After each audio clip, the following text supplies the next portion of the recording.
Yo, what is going on, everyone? My name is Nick, or the Notorious Fantasy, and in today's video, we're going to be talking about my top 12 wide receiver rankings and tiers for the 2023 fantasy football season. But before we can do a deep dive into my wide receiver rankings and tiers, I would like to ask that if you guys are new to the channel and you do end up enjoying today's video, that you please make sure to hit that subscribe button down below. And while you're down there, whether you are new to the channel or not, please make sure that you do leave a like on today's video. It would help me out a ton. If you want to follow me on Twitter, please do so at NotoriousFantasy. So without further ado, let's get into my top 12 wide receiver rankings and tiers for the 2023 fantasy football season. We begin at the S tier of the wide receiver position at number 1 with Justin Jefferson of the Minnesota Vikings, current underdog ADP wide receiver 1 at pick 1.2. Last year was the wide receiver number 1 in PPR and the wide receiver number 2 in PPR points per game. He played all 17 games last season, having 184 targets, 10.8 per game, number 1 at wide receiver, 128 receptions, 7.5 per game, number 1, 1,809 receiving yards, 106.4 per game. You guessed it, number 1 at wide receiver. The only category in which he didn't finish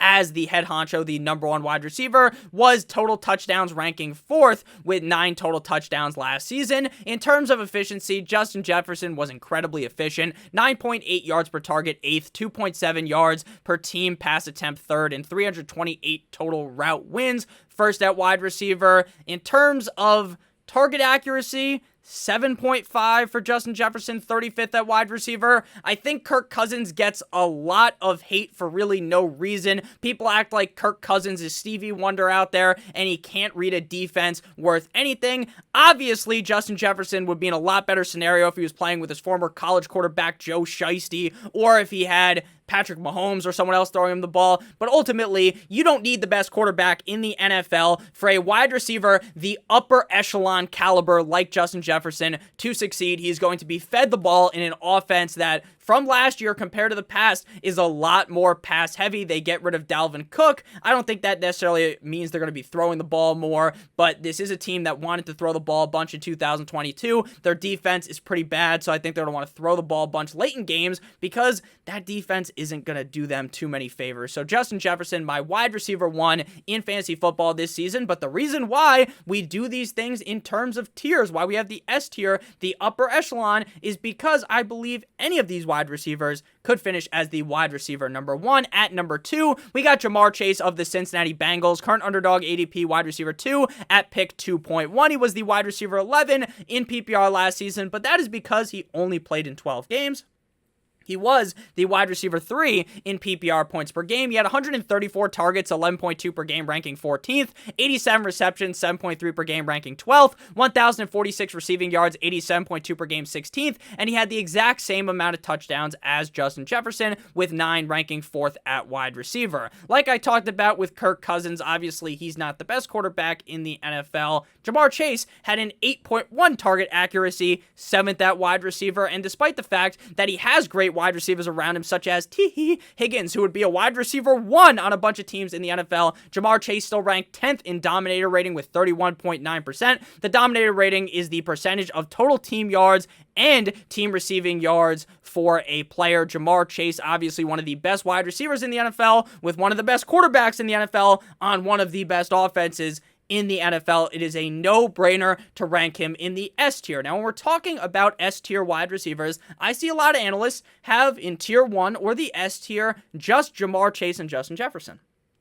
And if I'm being honest with you, I think that doesn't make too much sense, because that's very much discrediting Tyreek Hill and Cooper Kupp, who could both easily be the wide receiver 1 and both potentially rack in over 2,000 receiving yards. Tyreek Hill, wide receiver number 2 in PPR last year, wide receiver 3 in PPR points per game. He was the wide receiver number 3 off the board right now in underdog fantasy drafts at pick 4.4. Typically, underdog drafts, you see Justin Jefferson, Ja'Marr Chase, Christian McCaffrey, and then Tyreek Hill. He played in all 17 games last season, having 170 targets, 10 per game, ranking 3rd, 119 receptions, 7 per game, ranking 2nd, 1,710 receiving yards, 100.6 per game, number 2, and 9 total touchdowns, number 4 at wide receiver. But the glaring difference in stats for Tyreek Hill and Jaylen Waddle with Tua versus without will make you so sad if you had him last season, because Both of those wide receivers could have been even better than they were. They were already fucking amazing, right? But they could have been even better if Tua was able to stay healthy. When Tua was not in the game and it was Teddy Bridgewater or Skylar Thompson, Tyreek didn't score a single touchdown, and neither did Jaylen Waddle, right? And Tyreek scored 9 touchdowns last season, and Tua missed a bunch of games. So even though touchdown total is hard to project from a year-in, year-out basis, imagine if Tua played all of the games last season. Imagine what could happen if he plays all the games this season in the second year of Mike McDaniel's system. And Tyreek has even said himself that last year he didn't understand the playbook completely. Imagine what's going to happen when he has a full understanding of the playbook in one of the most explosive offenses in the NFL. With Tua, who's a very accurate passer. 52.3% route win rate last season for Tyreek Hill. Third at wide receiver, 10.1 yards per target, 6th, and a 148.7% true catch rate. Obviously, there is some worry right now about Tyreek Hill potentially being in legal issues with that boating incident, but ultimately, if he does get suspended, it's probably going to be just a couple of games. And with what we've seen from Alvin Kamara, the NFL is going to take their sweet time, right? Chill out about it. Maybe next year he'll get suspended, but it doesn't seem like it'll be this year. I mean, Alvin Kamara still hasn't even been fucking suspended, and we all know what he did. At number 4, we got Cooper Kupp to close out the S tier. LA Rams wide receiver, underdog ADP wide receiver 4 at pick 4.5. As you can see, Tyreek is pick 4.4, Cooper Kupp pick 4.5. So in a decent amount of drafts, you will see Cooper Kupp actually go ahead of Tyreek Hill. And it wouldn't surprise me if they flipped in ADP. Wide receiver 23 last year in PPR because he only played in 9 games, but he was the wide receiver 1 in terms of points per game. 98 targets, 10.9 per game, 34th. 75 receptions, 8.3 per game, 23rd. 812 receiving yards, 90.2 per game, number 33. Again, this man only played in 9 games, and he scored 7 total touchdowns, ranking 14th at wide receiver. 2.15 target separation, 11th. 7.8 target accuracy, 18th. 52.3% dominator rating, 1st. This man is the wide receiver 1 on his team. There's not much competition. I like Van Jefferson, Tyler Higbee in fantasy drafts, but let's be honest with you. Those guys are nowhere near the level of Cooper Kupp. If Cooper Kupp doesn't get hurt, he probably finishes as the wide receiver number 1 again. My only worry comes with Matthew Stafford, but I've seen a lot of positive reports on Matthew Stafford recently. And again, this is why I talk about how I think the S tier of just putting Jefferson and Chase in there is very disrespectful because of how good of wide receivers. We just talked about Tyreek, just talked about Cooper Kupp. Both of these guys could easily finish as the wide receiver 1 on the season. Now moving to the A tier with wide receivers 5 and 6, we got Stefon Diggs of the Buffalo Bills, underdog ADP wide receiver 5 at pick 7.9. Last year was the wide receiver 4 in PPR and the wide receiver 5 in PPR points per game. Now, a couple of weeks ago, it seemed like a bit of trouble in paradise in Buffalo. Maybe Stefon Diggs wanted out. He wanted a trade. He wanted this big contract, blah, blah, blah. But now everything seems to be smooth. Nice and smooth. Everything's all good there. 17 games played, 155 targets, 9.1 per game, number 5. 110 receptions, 6.5 per game, number 3. 1,455 receiving yards, 85.6 per game, number 5. And 11 total touchdowns, number 2 at wide receiver. There was a lot of hype about Gabe Davis last season. Ultimately, that was a big crash and burn. Stefon Diggs, the obvious alpha in this offense, a quarterback with a great arm in Josh Allen. And while I think the Buffalo Bills might be slowly falling in terms of becoming Super Bowl favorites and maybe even winning the Super Bowl this year, they're still an excellent offense, and Stefon Diggs is one of the better receivers in the NFL. In terms of efficiency stats, Stefon Diggs gets a chef's kiss for this. 2.51 yards per pass attempt, 6th. 9.4 yards per target, 17th. 2.07 fantasy points per target, 9th. And 0.63 fantasy points per route run, number 4. Again, when it comes to these early wide receivers, the top 5, right, we all know just how great these guys are.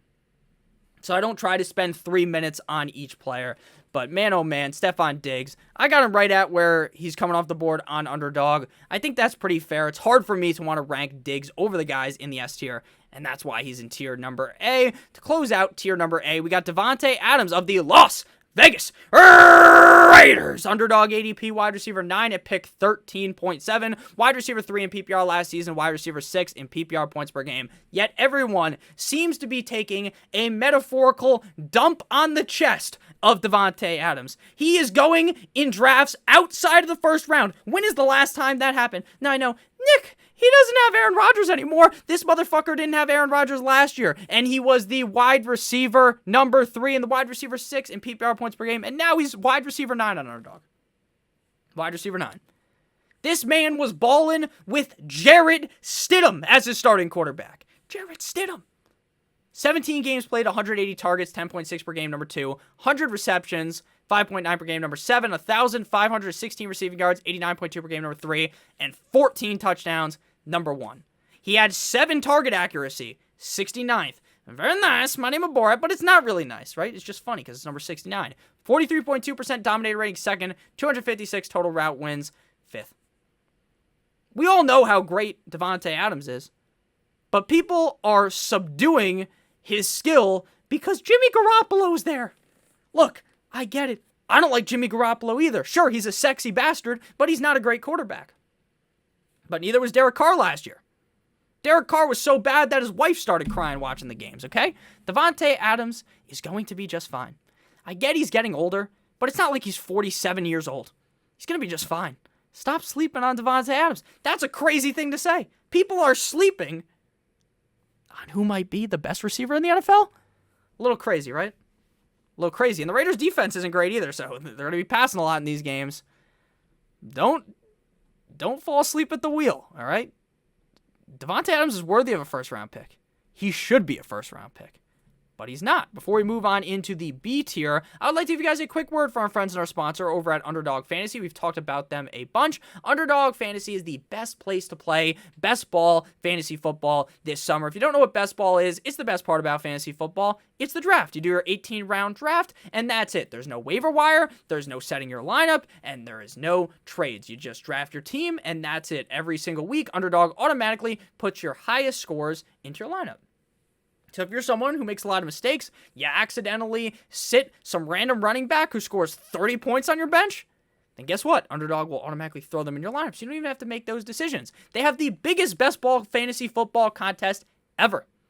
$25 to enter, $150 max, Best Ball Mania 4, $3 million in first place, $15 million in total prizes.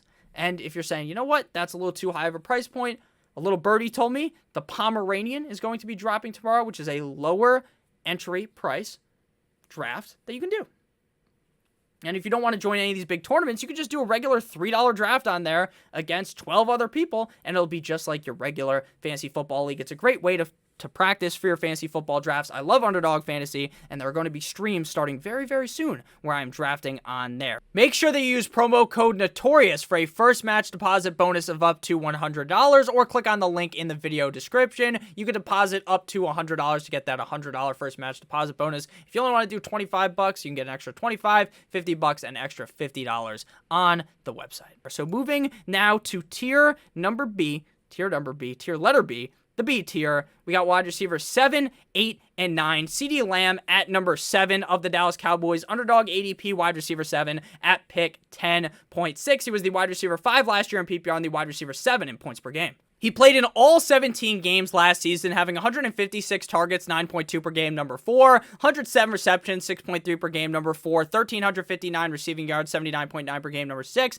and 9 total touchdowns, 4th at wide receiver. In terms of efficiency, he was 8th in route win rate, 7th in dominator rating, and 8th in juke rate. Initially, one of my biggest worries about CeeDee Lamb really had nothing to do with him. It was just the fact that they brought in Brandon Cooks, and we all know Brandon Cooks is a target hog. Now, is he instantly going to take over from CeeDee Lamb? Of course not. He is never going to take over from CeeDee Lamb as the wide receiver 1 on the team, but he's not Michael Gallup, who can't fucking stay on the field, and even when Gallup can stay on the field, he's not that good, right? Brandon Cooks is an incredibly underrated wide receiver. But at the end of the day, there's going to be a Dallas offense that looks good, right? Especially during the regular season. They're going to look good. Dak is going to play good. He's going to be a top 10, top 12 quarterback in the NFL and in fantasy football. You don't want to overthink things, right? Keep it simple. Stupid is a great term. Don't overthink things. CeeDee Lamb has shown us that he can be great. CeeDee Lamb is great. So don't overthink things. Go ahead and take CeeDee Lamb where he's coming off the board. Now, obviously, in your redraft leagues, you probably won't even have to pay a first-round draft pick for him if you're in a league where a bunch of running backs come off the board, which would be great to get a guy like CeeDee Lamb in the second round on an offense that's as solid as Dallas. Again, I did move him up The guy dropped down was Amon-Ra St. Brown. We're going to talk about it. Number 9. Number 8, we got A.J. Brown, A.J. Bizzle of the Philadelphia Eagles, underdog ADP wide receiver 6 at pick 8.7. Again, I don't want to just be grasping at straws here, right? Making a crazy argument, oh, CeeDee Lamb's so much better than A.J. Brown, because I don't want to make that argument because they're all in the same tier for a reason. Wide receiver 6 in PPR last year and 8 in PPR points per game. 17 games played, 146 targets, 8.6 per game. Number 8, 88 receptions, 5.2 per game. Number 11, 1,496 receiving yards, 88 per game. Number 4, and 11 total touchdowns. Number 2. Last year, I was someone who was a little bit worried about A.J. Brown, right? Because we all knew going into the year, I like Jalen Hurts. But I didn't think Jalen Hurts was going to progress as a passer the same way that he did going from 2021 to 2022. He looked like a completely different quarterback. In terms of passing, in my opinion, he looked a lot better. And the addition of A.J. Brown obviously helped, but I was a little bit worried like, hey, they have Davante Smith, the Slim Reaper, the Heisman man. They have Goddard. They bring in A.J. Brown. Like, is there too many pieces there? The answer obviously was, fuck no, baby, because A.J. Brown was amazing. But you could have seen a way as to why I would have thought that. Now, obviously, my mind is clear. I got that post-season clarity. It's like when you have to make a decision, you rub one out beforehand, and then your mind is crystal clear. That's what's happened for me on A.J. Brown. This guy's great. 3.01 yards per out run, 2nd. 10.2 yards per target, 4th. 17 yards per reception, 5th. The wide receivers, in terms of rankings, it's very easy early on. The first 11 receivers for me, it was like sleepwalking in terms of ranking them. Things get a little bit spicy as we get to wide receiver number 12, though. Again, you got a great receiver with a great quarterback on an offense that is going to be dropping deuces on defenses. Don't overthink things. At number 9, we got the guy, the boy, Amon-Ra St. Brown, the sun god of the Detroit Lions, underdog ADP wide receiver 10 at pick 14. He was the wide receiver 7 in PPR last year and the wide receiver 1 in points per game. 16 games played, 146 targets, 9.1 per game. Number 8, 106 receptions, 6.6 per game. Number 5, 1,161 receiving yards, 72.6 per game. Number 10, and 6 total touchdowns, 20th. 8th in terms of target accuracy, or 9th in terms of target accuracy with 8. Oh my God, Nick, Jared Goff isn't a good quarterback. That's what people say. He's way better than you would think. He's better than Kirk O'Chains, in my opinion. 26.3% dominator rating, 24th. 93% true catch rate, 15th. To start off the season, Amon-Ra St. Brown has 0 competition. Jameson Williams busted for gambling. So they have Marvin Jones, Josh Reynolds, Sam Laporta. I love Sam Laporta. Like Gibbs, Jahmyr fucking Gibbs, the rookie running back, might be the most target competition Amon-Ra St. Brown has through the first 6 games. Now, obviously, once Jameson Williams gets thrown into the fold, then maybe things get a little bit more, not foggy, because we all know Amon-Ra St. Brown's the number 1 guy. But he might not get 11 targets in those games, right? Probably around 8 or 9. Amon-Ra St. Brown, again, people shit on Jared Goff. I talk about this a bunch. This is not your old Lions. This isn't the Lions that get rolled over, rolled up, and smoked like a blunt on Thanksgiving. That's not the same team. Jared Goff is way better than you think. Dan Campbell's a great head coach, and Amon-Ra St. Brown is the number 1 receiver on an offense that is going to be raining points. Hallelujah. It's raining points. I'm excited about Amon-Ra St. Brown. Again, in terms of if you're just ranking who's the most skilled receiver in here, you probably won't see Amon-Ra St. Brown. But being the most skilled receiver in the NFL doesn't always mean you're going to finish higher than someone else in fantasy, because opportunity means so much. Moving now to the C tier at wide receivers. At number 10, we got my guy, Jaylen Waddle away, waddle, till the very next day, bum, of the Miami Dolphins, underdog ADP wide receiver 11 at pick 15.8. I'm going to keep this short and sweet. I talked about a lot of my talking points on the Dolphins with Tyreek Hill. He was the wide receiver 8 in PPR last year, 13 in points per game, 17 games played, just like his number, 116 targets, 6.8 per game, number 24, 75 receptions, 4.4 per game, number 23, 1,356 receiving yards, 79.8 per game, number 7, 8 total touchdowns, 11th. Efficiency stats, wet dream, 1st in yards per target, 1st in yards per reception, 3rd in fantasy points per target, and 10th in route win rate. This wide receiver duo of Tyreek Hill and Jaylen Waddle is extremely lethal, like eating a Tide Pod. Jaylen Waddle is in a scenario, again, year 2 with Mike McDaniel. Tua, if he's able to stay healthy, the ceiling is the fucking moon, NASA style. Jaylen Waddle could dominate 50 Shades of Grey style, okay? This is an offense that's going to be scoring a lot of points. They have a lot of speed. Jaylen and Tyreek can both take a 6-yard slant, 80 yards to the crib. Again, the stats are so different with Tua versus without. Jaylen Waddle looked limp dick compared to with Tua. He was on that blue pill. You know what I'm saying? He had that rock hardness, right? And then without the Viagra, with Teddy Bridgewater, Skylar Thompson, it wasn't looking great. Again, no touchdowns scored without Tua. Let's be honest. Jaylen, again, super efficient, a really good receiver on a really good offense. Don't overthink things. I'm seeing Jaylen go in the 3rd round of some mock drafts. Don't let him fall that far. Don't do that. Number 11, we got a wide receiver in the same division, Garrett Wilson of the Jets. Underdog ADP, wide receiver 8 at pick 12.8. Wide receiver 21 in PPR, wide receiver 31 in PPR points per game. 17 games played, 147 targets, 8.6 per game. Number 6, 83 receptions, 4.9 per game. Number 16, 1,103 receiving yards, 64.9 per game. Number 14, 4 total touchdowns, 37th. He ranked bottom of the barrel in target accuracy, 90th, because the threesome of Zach Wilson, Cool Joe Flacco, and Magic Mike White wasn't it. Shocking. 229 route wins, 19th. Garrett Wilson was given a shit hand last year. He has now been given a great hand with Aaron Rodgers, who hopefully bounces back. He wasn't great last year.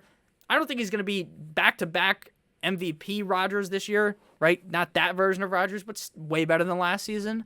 Garrett Wilson is the clear number 1 option on the Jets. Early on in the offseason, I kind of poo-pooed on Garrett Wilson. I still don't like him where he's going on an underdog. In most redraft leagues, he goes at like the end of the 2nd round, which is a lot more palatable. I think he's a great receiver. I think he's in a pretty good situation. And even though, again, I think this Jets team might have all the hype, they're going to be on Hard Knocks. Everyone's going to get a hard on for them. I think Garrett Wilson is going to kind of beat even my hate, even what I think could go wrong for the Jets. They got all the hype.